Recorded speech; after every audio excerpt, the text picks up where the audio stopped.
Pemilihan umum serentak perdana Indonesia sudah pasti akan diselenggarakan nanti pada 2024 mendatang. Ada rencana anggaran yang cukup besar untuk KPU dan juga Bawaslu yang bisa mencapai 110 triliun Anggaran pemilu rupiah. serentak 2024 meningkat 3 kali lipat dibandingkan pemilu serentak 2019. Pusat Pelaporan Analisis dan Transaksi Keuangan atau PPATK menemukan transaksi keuangan mencurigakan dengan nilai fantastis sepanjang tahun 2022. Dugaan kasus korupsi yang dilakukan juga menghasilkan total kerugian negara lebih dari 2,5 triliun rupiah.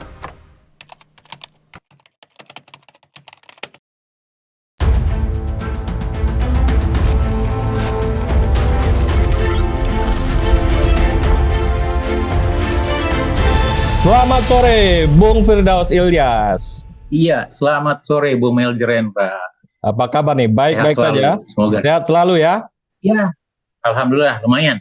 Ini kalender Republik kita ini udah menjelang politik ya. Kita akan membahas tentang terutama dari obrolan-obrolan teman-teman tentang biaya-biaya politik baik di Presiden, DPR, DPRD 1, DPRD 2. Nah, ada bahan-bahan, terutama kita ambil dari bahannya Pak Pramono Anung, dan juga ada bahan-bahan dari secara primer dari teman-teman yang anggota DPR. Itu kalau seorang anggota DPR cukup dikenal, misalnya di masyarakat atau di media, dia akan mempunyai biaya yang lebih sedikit. Tapi karena dia, misalnya dia seorang pengusaha, tidak dikenal secara sosial, dia akan lebih tinggi biaya pemilunya atau biaya dia untuk melakukan sosialisasi sebagai seorang caleg. Nah, tapi kalau dia menjadi seorang selebritis itu juga biayanya lebih rendah dibandingkan dengan pengusaha. Maka akhirnya anggota dewan kita ini adalah seorang lebih banyak seorang pengusaha yang mempunyai dana untuk itu. Itu poin pertama. Poin kedua adalah kita coba mengkaitkan biaya-biaya politik yang mahal di Indonesia itu dengan urusan masalah budaya korupsi di Indonesia. Nah, ini yang akan kita bahas hari ini, Bung Firdaus. Menarik ya, terutama di dalam musim-musim tahun politik. Tahun depan kita masuk dalam kulminasi politik ya, artinya pemilihan pilpres, pileg. Ada sekitar hampir 18.000 kursi yang diperebutkan, mulai dari Presiden, DPR, DPRD tingkat 2, termasuk juga DPD, begitu ya. Nah, saya pikir salah satu yang mengemuka adalah berapa sih cost dari demokrasi? Setiap kita melakukan ritual paling tidak 5 tahun sekali, gitu ya. Sekarang kan coba diarahkan menjadi 5 tahun sekali. Itu salah satu dari strategi dalam menghemat biaya, terutama dari sisi APBN atau keuangan negara, gitu ya. Nah, kemudian kalau kita lihat dari ritual itu, apakah itu worth it atau tidak, ataukah itu seimbang atau tidak, begitu dengan hasil yang kita dapatkan, gitu. Nah, satu yang menarik misalnya, apakah kita akan mengembalikan setback lagi sistem pemilihan oleh rakyat ini kepada pemilihan perwakilan, misalnya model dipilih oleh MPR seperti dahulu misalnya. Itu salah satu beberapa alternatif yang coba dikeluarkan. Atau yang lain misalnya, pemerintah juga mengambil peran di dalam menanggung sebagian beban biaya politik, terutama biaya kampanye, seperti di Norway misalnya, atau di beberapa negara lain gitu. Nah, kalau iya gitu, kira-kira seperti apa formula yang tepat untuk konteks Indonesia gitu. Nah, saya melihatnya pertama kita bicara dari substansi dulu gitu, artinya dari pokok, dari apa sih yang menjadi normatif begitu ya. Ya, kalau kita bicara pemilu, kita bicara legitimasi, Bu Meldi, gitu. Artinya teori kekuasaan gitu. Kira-kira kita mendapatkan legitimasi dari mana gitu ya. Gitu. Artinya siapa yang memberikan kita legitimasi gitu. Dan dalam masyarakat modern, legitimasi atau otoritas kita itu dapat dari publik, dari masyarakat. Caranya bagaimana? Melalui election, melalui pemilu gitu. Artinya kita tidak ingin setback lagi gitu ya, bahwa legitimasi kita dibangun dari misalnya kekuasaan lewat Tuhan, atau teori dari alam atau segala macam gitu. Artinya publik lah yang kita letakkan sebagai pemilik kekuasaan gitu. Nah, yang kedua adalah kalau kita lihat dalam konteks biaya politik adalah kira-kira bagaimana kita mendapatkan kandidat yang terbaik gitu ya. Artinya dia tidak hanya dikenal tetapi juga memiliki, ada poin integritas di sana, ada poin kompetensi gitu. Nah, yang menarik kalau kita lihat dalam beberapa resep yang ditawarkan oleh konsultan politik misalnya, Anda cukup punya 2 untuk bisa dipilih. Satu itu dikenal, kemudian yang kedua punya dananya. Jadi yang satu dikenal dari sananya, yang kemudian yang kedua dipilih dari dananya, begitu. Nah, kita lebih banyak memunculkan bahwa sebagian besar, terutama calon-calon baik itu legislatif ataupun eksekutif, misalnya terutama bupati, wali kota atau gubernur misalnya, itu muncul dari public figure yang lebih banyak mengandalkan mobilisasi dana untuk membangun keterketahuan, kekenalan begitu. Ya. Sementara dari sisi misalnya track record atau prestasi kerja itu belum banyak, sehingga semakin ke sini yang kita lihat ada dampaknya, orang semakin mengeluarkan dana biaya kampanye, biaya sosialisasi atau apapun misalnya. Bahkan kita tidak kaget kemarin ketika Pak Sandiaga Uno mengatakan, oh iya, saya mengeluarkan mungkin hampir 1 triliun begitu ya, itu sangat besar sekali. Proses pemilu yang kemarin begitu. Bahkan kalau kita ingat sedikit berkaca kepada pemilihan di Paman Sam di Amerika gitu ya. Untuk pemilihan federal saja itu dan yang dihabiskan hampir 14 billion US dollar, 14 miliar US dollar, artinya lebih dari 200 triliun lebih. Joe Biden itu kampanyenya 1,1 billion US dollar. Kemudian Trump itu hampir 900 million US dollar, 900 juta US dollar. Artinya skalanya sudah triliun gitu. Bagaimana dengan Indonesia?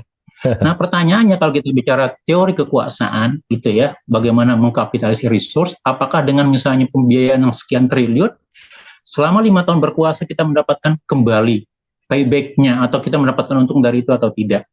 Nah, disinilah baru kita bicara ekses dari kontestasi politik kita. Artinya begini, ketika orang punya ambisi untuk menjadi presiden, menjadi gubernur, bupati, wali kota, anggota legislatif apapun gitu ya, pasti dia tidak mau ketika selesai menjabat dia miskin.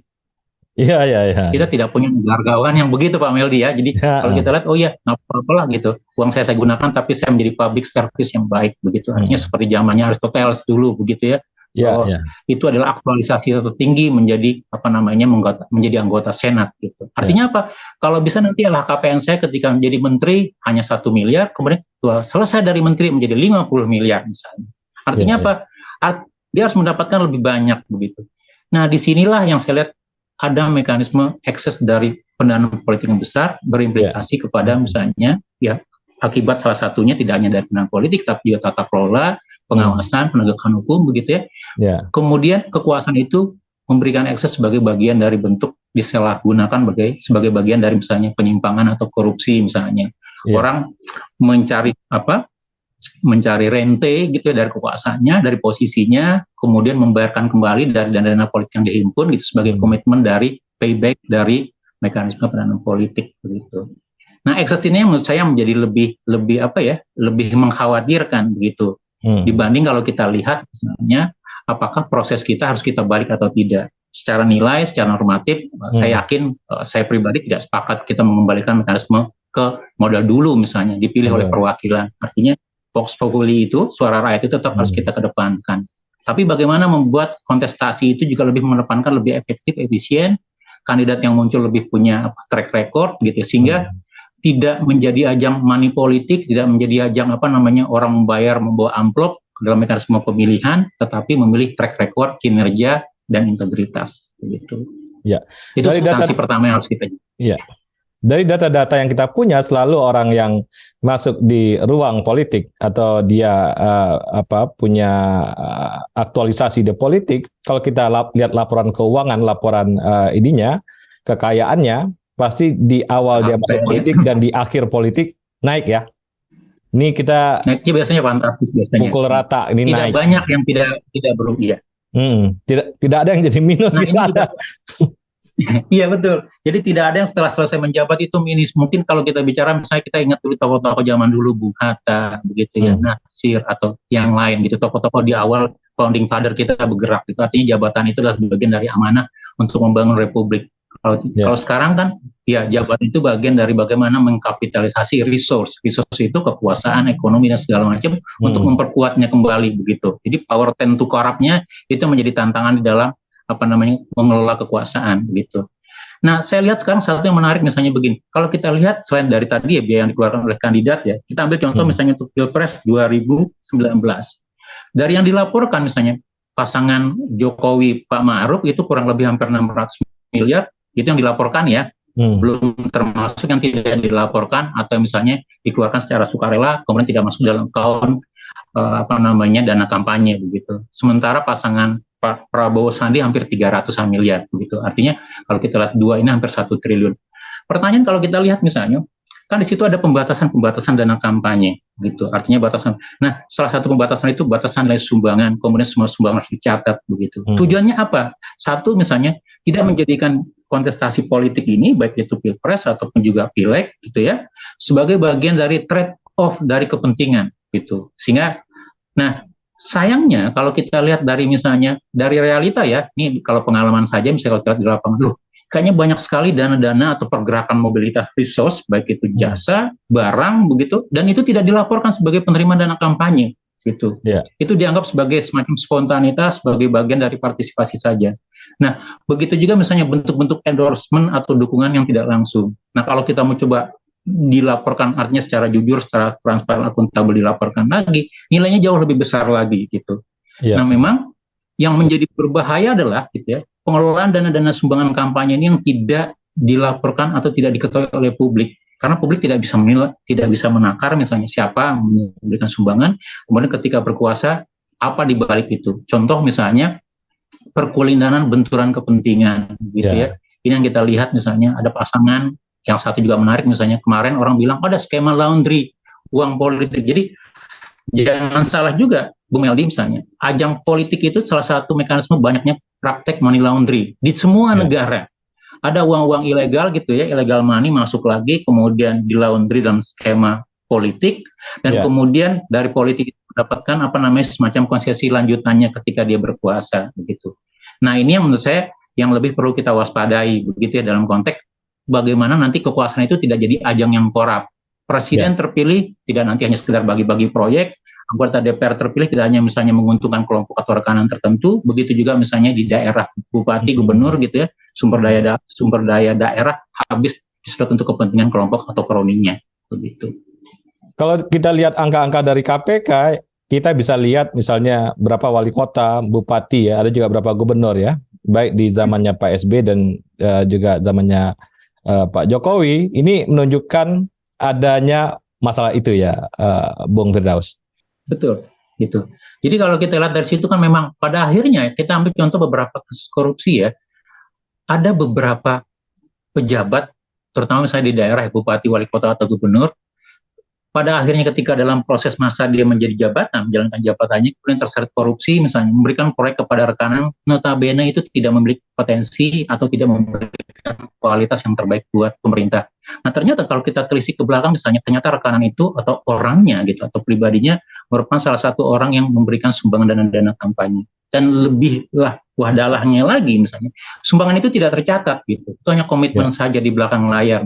Sumbangan-sumbangan yang notabene publik tidak bisa pantau, tidak bisa tracing lebih lanjut, karena kalau kita lihat misalnya kita bisa tracing, kita bisa lihat, oh ya ini kan benturan kepentingan misalnya, dulu dia ada penyumbang kampanye, kemudian dia mendapatkan konsesi, atau uang itu berasal dari illegal money, jadi uang yang ilegal, bisa itu dari kejahatan pidana apapun misalnya, kehutanan, lingkungan, korupsi, kemudian di laundry, di dalam skema pasangan tertentu, bisa dari yang tingkat paling tinggi, misalnya di pilpres, sampai yang paling rendah pemilihan kepala desa. Iya, iya. Nah, ini yang menurut saya juga menjadi satu catatan yang lebih penting dibandingkan kita misalnya nanti ya memperdebatkan kembali, oh ya biaya politik mahal, kemudian kita tidak perlu pemilihan secara langsung, tidak perlu lagi pemilihan secara jurdil begitu, karena itu mengeluarkan biaya gitu. Tapi kalau kita lihat bagaimana ajang pemilu sebagai mekanisme legitimasi atau otorisasi dari pejabat publik sebagai mekanisme yang paling sah, yang paling fair gitu ya, kemudian bisa kita jadikan sebagai ajang untuk ya tadi misalnya menimbulkan pertumbuhan ekonomi, menimbulkan rasa aman, menimbulkan rasa kepastian hukum, menimbulkan penegakan hukum yang baik gitu ya, sehingga akhirnya semua orang kita mendapatkan payback dari cost yang kita keluarkan untuk proses pemilu itu sendiri gitu. Jadi bukan sesuatu yang sia-sia, bukan sesuatu yang misalnya jadi sangkos atau biaya yang tidak akan kembali. Oke, jadi sebenarnya Indonesia ini akan bersih kalau figurnya juga bersih, begitu ya, Bung Firdaus? Iya, artinya artinya Indonesia ini akan menjadi lebih baik gitu ya, menjadi lebih bersih kalau figur-figurnya juga terpilih adalah figur yang bersih. Nah, figur-figur yang terpilih yang bersih ini juga berangkat dari resource atau sumber daya yang bersih gitu. Nah, memang pertanyaannya misalnya kalau kita lihat sekarang, apakah seorang yang memiliki figur yang bersih itu bisa mengelola sistem yang notabene yang masih tidak baik, yang masih korup, masih fraud misalnya. Saya percaya itu jauh lebih baik dibandingkan kalau kita berharap semua orang sepakat kemudian membangun nilai bersama-sama gitu. Artinya harus ada semacam leadership kepemimpinan dari figur pemimpin gitu ya, yang mengatakan, oh iya, karena saya membangun sesuatu dari yang bersih, resource bersih, prosesnya bersih, maka saya tidak punya utang budi, tidak punya tidak punya hambatan, tidak punya beban, sehingga ketika saya konsisten dengan kebijakan saya tidak akan ya nothing tulus, tidak ada yang saya takutkan untuk hilang begitu. Karena pemimpin yang baik menurut saya, Bung Meldi, gitu adalah pemimpin yang mengerjakan apa yang dijanjikan, kemudian mempertanggungjawabkan apa yang dikerjakan. Jadi dua hal itu salah satu indikator yang kita bisa katakan sebagai pemimpin gitu. Nah, apakah juga sekarang teman-teman, artinya kita masih punya momen pemilu 2024 tahun depan begitu ya. Nah, apakah teman-teman kita publik mencatat kira-kira apa yang dijanjikan tahun sebelumnya, 5 tahun yang lalu gitu sebagai presiden, sebagai anggota DPR, sebagai bupati wali kota. Kita masih ingat nggak janjinya? Nah, kemudian di akhir penghujung kekuasaannya kita ingat apakah dia sudah mengerjakan apa yang dijanjikan? Itu yang pertama.